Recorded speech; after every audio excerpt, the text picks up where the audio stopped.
quiero que tú me digas por qué te vas. ¿Qué cosa, mujer? Dímelo. ¿Por qué te vas? La verdad, ¿Acaso hay otro amor en tu vida? hoy conocí el gran amor de mi vida.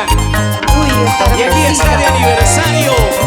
Ahora que bajas te linchan todos tus WhatsApp. Yo no sé.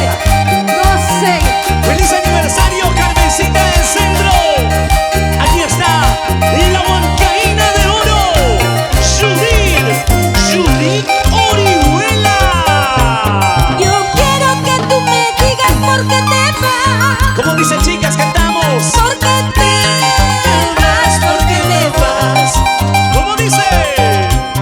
Yo quiero que tú me digas por qué te vas. Diana Tumialán dice: ¿Por qué te vas? ¿Por qué te vas? ¿acaso hay otro amor en tu vida? ¿Acaso hay otro amor en tu vida? Dímelo, Dímelo, cuéntame, cuéntame, por favor. para no llorar, para no sufrir. ¿Cómo dice? ¡Cantamos! ¿Acaso hay otro amor en tu vida? Dímelo, Dímelo, cuéntame. cuéntame, ¿Para qué? para llorar, para no sufrir.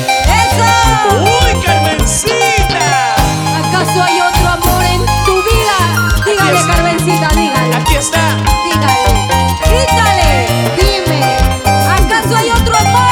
Dime si hay otro amor en tu vida, ¿sí o no, Judith? Cuéntame, dime la Pero verdad. que me seas sincero, ¿sí o Así no? es. A ti no te importa la plata. Para yo buscarme otro amor, Así, porque no me sobran amores en la vida. amor sincero y verdadero. Porque pozones y cola hay por montones.